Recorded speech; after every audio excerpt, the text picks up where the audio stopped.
Good evening to one and all, the dignitaries on the dais, parents and students. It is very glad to be here, and na peru Naina Jaswal. Nenu Asia lone first amai evaraithe 8 years lo 10th class pass chesaro. Inka 10 years lo nenu intermediate complete chesanu. Inka 13 years lo India lone youngest journalism graduate ayyanu. ఇంకా ప్రస్తుతం 15 years ఏజ్లో నేను నా PG final year చేస్తున్నాను. ఇంకా table టెన్నిస్లో నేను India number 1 national champion, south Asian champion. ఇంకా నేను పియానో ప్లే చేస్తాను, ఇంకా పాటలు పాడతాను. And I'm ambidextrous, I can write with my both hands. And టైపింగ్లో నేను A to Z ఓన్లీ 2 secondsలో టైప్ చేస్తాను. సో ఇంకా నాకు రామాయణ్ 108 శ్లోకాస్ కంఠస్థం ఉన్నాయి.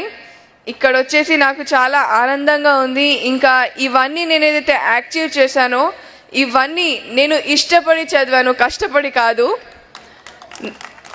నా తండ్రి నేను చిన్న ఉండంగా తల్లి ఒడియే బడి అని నేర్పించారు. అందరూ వయస్సు పెరుగుతుంది అని అనుకుంటారు, కానీ ఆయు తరుగుతుంది అని అనుకోరు. కావున సమ వృధ చేయక క్షమ పడాలి అని నా తల్లిదండ్రులు నేర్పించారు.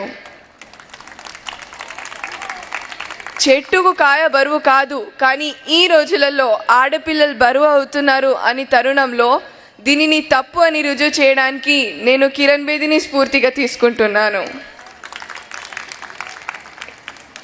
కన్నీటి వర్షాలకు కష్టాలు చల్లారవు, కావున ఆడపిల్లలకి మార్గం చూపించేది తల్లిదండ్రులే. అందువలన నా తల్లిదండ్రులే నా జీవన ఆధారం. ఇంకా కొండకు సైతం గుండె పగిలే విషయాలు వెలుగులోకి వస్తున్నాయి. అది విజయవాడ ఆయేషాయే కానీ, ఢిల్లీ నిర్భయే కానీ. సో అందరూ ఆడపిల్లలు బలి కాకుండా ఝాన్సీ లక్ష్మీబాయిగా మారాలి అని నేను కోరుకుంటున్నాను. ఇంకా నీతి, నిజాయితీ, క్రమశిక్షణ, త్యాగం, ధైర్యం మరో పేరు మా నాన్న అశ్విని కుమార్ గారు. తీర్పుకు మార్పు అనే మాట నాలో లేదు. ఒక్కసారి నా పేరెంట్స్ బోధించారంటే అది కావాల్సిందే, దాంట్లో మార్పు అనేది ఉండదు. ఇంకా ఏ క్రమశిక్షణ లేకుండా, ఏ లక్షణం లేకుండా సంచరించడం మృగంతో సమానం అని నా పేరెంట్స్ బోధించారు. నేను చెప్పేది ఏంటంటే, రూపాయల కన్నా రూపం గొప్పది, వేల కన్నా వినయం గొప్పది, లక్షల కన్నా లక్షణం గొప్పది, కోట్ల కన్నా కొనలేని మన విద్యార్థి జీవితం గొప్పది. కృషి ఉంటేనే మనుషులు ఋషులు అవుతారు.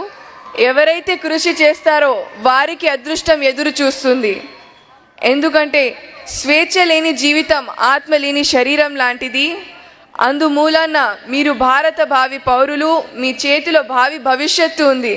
కావున మీరందరూ కష్టపడి చదువుకోవాలి.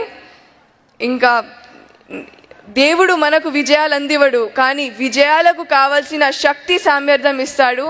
అది మీ అందరిలో ఉంది. దీనిని మీ గురువులు ఆశీస్సులతో వినియోగం చేసుకోవాలి.